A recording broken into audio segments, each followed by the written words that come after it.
दोस्तों नमस्कार। NTA national testing agency नाम तो आपने सुना ही है और बखूबी आप इस नाम से वाकिफ भी हैं। एनटीए देश भर में राष्ट्रीय स्तर की परीक्षाएं आयोजित करवाने के लिए गठित किया गया था।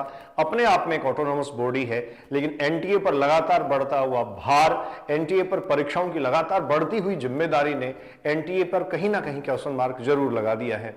जी हां, बहुत सारे एग्जाम्स में बहुत सारी खामियां और कमियां सीधे तौर पर एनटीए की गवर्निंग बॉडी और एनटीए के रूल रेगुलेशन प्रोसेस पर सीधे सीधे सवाल खड़े करते हैं। आज के इस वीडियो में नीट यूजी 2023 में संपन्न हुए एग्जाम का जो पेपर है, उस एग्जाम पेपर में किन किन क्वेश्चंस में एनटीए आपको बोनस मार्क्स दे सकता है उसकी बात मैं करूंगा। क्वेश्चन के साथ बेसिक डिस्कशन मैं करूंगा। आपको मैं बता दूं, बायोलॉजी में एक क्वेश्चन, मुझे लगता है बॉटनी का जो पोर्शन है उसका एक क्वेश्चन बोनस में जा सकता है। इसके अलावा फिजिक्स के एक्सपर्ट एक क्वेश्चन क्लेम कर रहे हैं और केमिस्ट्री के एक्सपर्ट्स जो हैं वो 3 क्वेश्चंस क्लेम कर रहे हैं। इस तरीके से 4 to 5 क्वेश्चंस जो हैं वो ऑब्जेक्शन के दायरे में हैं। और हाँ, इन क्वेश्चंस पर अगर एनटीए ने अपना रुख जो रखा, मतलब जो भी अपना रुख एनटीए इस पे रखता है, एनटीए का जो भी पॉइंट ऑफ व्यू उस पे होता है, उससे निश्चित तौर पर बच्चों ने जो मार्क्स अपने जोड़ रखे हैं, जो कैलकुलेट कर रखे हैं, उनमें निश्चित तौर पर बड़ा बदलाव आने की संभावना है। मैं ये कुछ इसलिए भी कह रहा हूं क्योंकि एनटीए ने करोड़ों रुपए अब तक ऑब्जेक्शन से कमाए, लेकिन एनटीए का अपना रिकॉर्ड है कि एनटीए ऑब्जेक्शंस को नहीं मानता है। जी हां, इस वीडियो के डिस्क्रिप्शन में एक लिंक मैं आपको प्रोवाइड करूंगा। करीब 1 साल पहले मैंने एक वीडियो किया था जिसमें 2019, 20 और 21 में एनटीए द्वारा आयोजित किए गए जो एग्जाम्स थे, उनमें केवल नीट से एनटीए ने ऑब्जेक्शंस के थ्रू 200 करोड़ रुपए कमाए थे।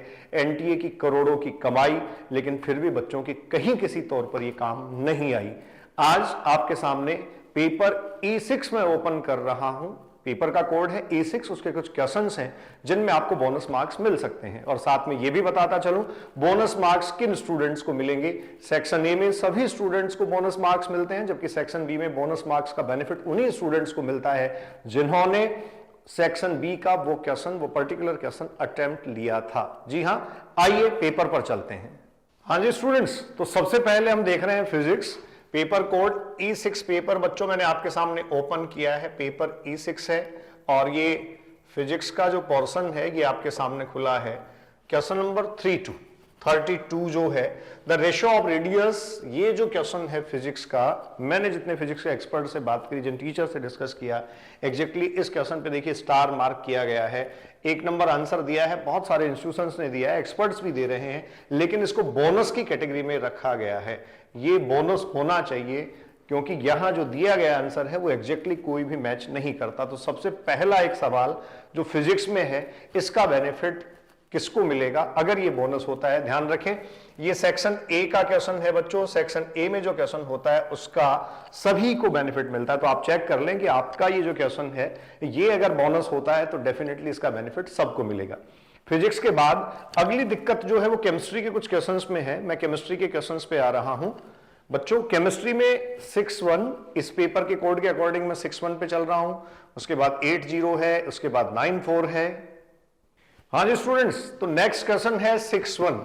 ये केमिस्ट्री के पोर्शन से है जिसमें स्टेबिलिटी फैक्टर आपसे पूछा गया है, which of the following represent correct relationship. अब केमिस्ट्री के जितने एक्सपर्ट से मेरी बात हुई, इस क्वेश्चन के केस में भी एक्सपर्ट्स का मोस्ट सुटेबल आंसर है 4th आंसर इसमें दिया गया है, लेकिन उनका कहना है कि इसमें जो पॉसिबिलिटी है वो सेकंड आंसर भी हो सकता है। तो एक तरीके से 4 आंसर दिया गया है और सेकंड जो है वो इसकी पॉसिबिलिटी हो सकती है। तो अब इसमें क्या चेंज होता है ये भी देखने वाली बात है। साथ में मैं आपको बता दूं, ये भी अगर आप देखेंगे तो ये सेक्शन ए का ही क्वेश्चन है, क्योंकि पहले 50 क्वेश्चंस इसमें फिजिक्स के थे, उसके ठीक बाद आप जानते हैं 5-1 से इसमें केमिस्ट्री शुरू हो गई है। तो ये क्वेश्चन नंबर 6-1 भी सेक्शन ए का है। अगर ये बोनस होता है तो बेनिफिट सबको मिलेगा, आंसर चेंज होता है तो आंसर जो है जैसा एनटीए देगा उसके अकॉर्डिंग आएगा। आगे इसमें चलते हैं, क्वेश्चन नंबर 80। इसी पेपर में क्वेश्चन नंबर 80 जो है बच्चों, वो आप देखेंगे सेक्शन ए का ही क्वेश्चन है 80 भी। और 80 में भी दिक्कत ऐसी ही कुछ बताई जा रही है। ये देखिए, ये क्वेश्चन नंबर 80 आपके सामने खोला है मैंने, और इसमें एजरसन रीजन का क्वेश्चन ये बच्चों बताया जा रहा है। और एजरसन रीजन के इस क्वेश्चन में एक से ज्यादा ओपिनियन जो है वो आ सकते हैं। जैसे एजरसन दिया गया है, helium is used to dilute oxygen in diving apparatus, और रीजन में हीलियम लिखा है has a high solubility in oxygen. In the light of above statement choose the correct answer from given below. तो ये जो क्वेश्चन है इसमें भी जो केमिस्ट्री के एक्सपर्ट्स हैं उन केमिस्ट्री के एक्सपर्ट्स का दावा है कि वेरिएशन आ सकता है। हालांकि बच्चों आपको देखने को मिलेगा कि इसमें both A and R true, R is not the correct explanation, ये जो है वो बहुत सारे लोगों ने आंसर दिया है। तो ये क्वेश्चन नंबर 80 था, माफी चाहूंगा, और इस क्वेश्चन नंबर 80 में एजरसन रीजन का जो क्वेश्चन है इसमें हीलियम की बात की गई थी। ये क्वेश्चन नंबर 80 ए सेक्शन का है। बोनस होने के केस में बेनिफिट सभी को मिलेगा और आंसर अगर चेंज होता है, एंटी आंसर देता है तो उसके अकॉर्डिंग आपका आंसर जाएगा। उसके बाद देखिए इसमें क्वेश्चन नंबर 94 एक बच्चों 94 पे चलते हैं। क्वेश्चन नंबर 94 जो केमिस्ट्री के पोर्शन का है। अब क्वेश्चन नंबर 94 बड़ी इंटरेस्टिंग बात ये है, ये क्वेश्चन नंबर 94 है, which among is the following is the most readily dehydrated under acidic condition. ये आपको 94 दे रखा है और ये 94 जो है इसमें भी आंसर चेंज होने की पॉसिबिलिटी जो है वो बच्चों बताई जा रही है। ठीक है, एक फिजिकल केमिस्ट्री का क्वेश्चन भी है जिसमें ग्रेविटेशन एनर्जी की बात की गई और ग्रेविटेशन एनर्जी को जीरो कहा गया। तो इस तरीके से 3 से 4 क्वेश्चन फिजिक्स में है। अब मैं बायोलॉजी पे आता हूं बच्चों। बायोलॉजी पे आप आएंगे तो आपको जो है वो बहुत क्लियरली एक बात ये देखने को मिलेगी, पेपर बहुत इजी था लेकिन एआर के सवाल जो थे वो इस बार थोड़े ठीक थे।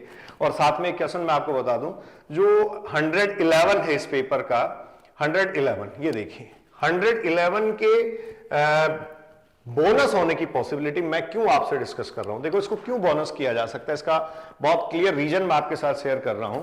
क्वेश्चन में पूछा गया family Fabaceae differ from Solanaceae and Liliaceae with respect to the stamen. Pick out the characteristic specific to family Fabaceae but not found in Solanaceae and Liliaceae. Solanaceae और Liliaceae। तो आपको Fabaceae का एक ऐसा characteristic feature choose करना है दिए गए ऑप्शंस में से जो Solanaceae और Liliaceae से डिफरेंट हो। अब यहां देखिए आंसर फर्स्ट दिया जा रहा है, सबने आंसर फर्स्ट ही दिया है क्योंकि इसके अलावा इसमें कोई पॉसिबिलिटी नहीं है। आप जानते हैं बच्चों पॉलीएडेल्फस कंडीशन नहीं हो सकती फेबेसी में, मोनोएडेल्फस नहीं हो सकती, एपिफिलस कंडीशन नहीं हो सकती। एपिफिलस आप जानते हैं लिलियसी का कैरेक्टर है। ये तीनों ऑप्शन आंसर नहीं हो सकते। ठीक है, इसके बाद डाईएडेल्फस कंडीशन डेफिनेटली फेबेसी में आप जानते हैं 9+1 का अरेंजमेंट होता है स्टामेन्स का, तो ये डाईएडेल्फस होगा। लेकिन साथ में दिया है डाईथीकस एंथर। अब ये डाईथीकस एंथर तो मोस्ट ऑफ एंजियोस्पर्मिक फैमिली का कैरेक्टरिस्टिक फीचर होता है। तो ये आधा ऑप्शन जो है वो ठीक है और आधा ऑप्शन इसमें क्या है, गलत है। तो मुझे लगता है बहुत सारा क्लेम इस पे आएगा, बहुत क्लेम किया जाएगा ये, और अगर बहुत सारा क्लेम इस पे आता है तो ये डेफिनेटली किस में जा सकता है, बोनस में जा सकता है। तो बच्चों इस तरीके से टोटल 4 to 5 क्वेश्चंस हैं। ये जो 4 to 5 क्वेश्चंस हैं यही डिसाइड करेंगे कि अभी कट ऑफ क्या होगा। इसीलिए बहुत क्लियरली कुछ नहीं कहा जा सकता। एनटीए ने जो क्वेश्चन सिंपल दिए वो बहुत सिंपल थे, लेकिन कुछ क्वेश्चंस में जैसे एआर के क्वेश्चंस बायोलॉजी के पेपर में भी थे उनमें भी आंसर फर्स्ट आ रहा है। लेकिन एआर का क्वेश्चन फ्रेम करने वाले पे डिपेंड करता है वो उसका आंसर क्या माने। जैसे मैं आपके सामने एग्जांपल रखूं, ग्लाइकोलाइसिस में आपको लिख के दिया गया था 2 स्टेप में एटीपी यूज होता है।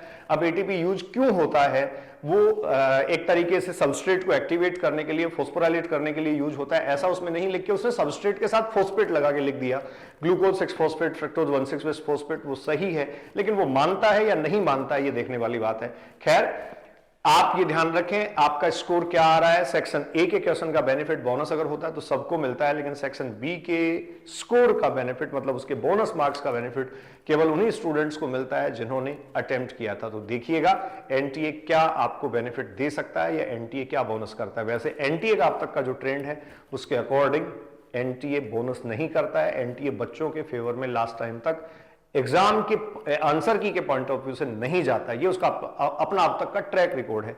आगे आगे देखिए होता है क्या।